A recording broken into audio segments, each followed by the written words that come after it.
In her whole life, she never said any disparaging remarks against her husband.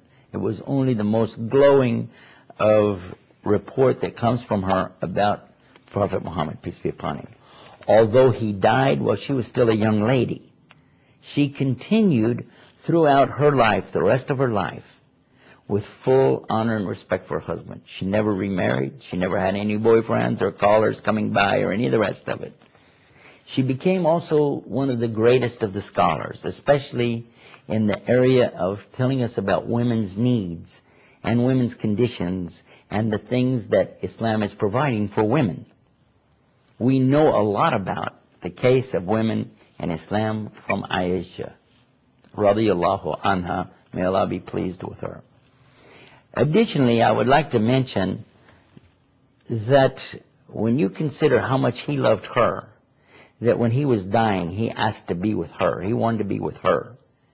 And he made a point to be there. And she would come in and put the towel on his head when he had such a fever, and she would try to cool him down.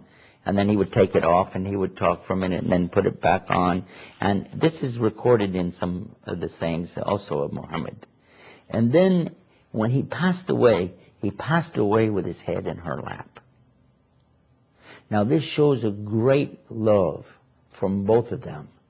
Yet she didn't wail and cry and tear at her hair or any of the rest of it, which was a custom, by the way, of the ignorant pagan people. Instead, she understood that he was going to his Lord. She also understood throughout the rest of her life that she also would go to her Lord, and that they would be together again in paradise, living happily ever after. I'd like you now to contrast this story that I've just told you with the story of Romeo and Juliet, the story that we usually associate with Valentine's Day, the story that we usually associate with true love and young love. But in reality, the story that Shakespeare presents for us is no match for the beautiful story that I've just told you. Because those children, and they were children, they were very young teenagers, perhaps 12, 14 years old, Romeo and Juliet.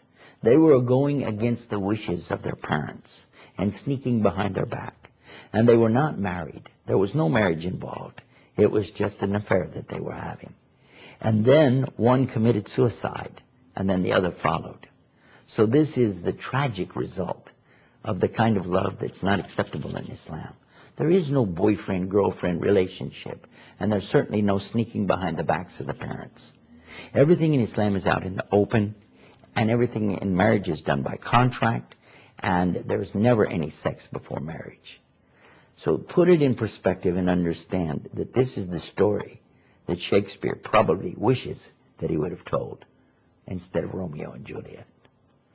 I hope this was able in some way to put your mind at ease and relax about this subject, because the Prophet Muhammad, peace be upon him, was in fact sent as a mercy to all of the mankind and jinn.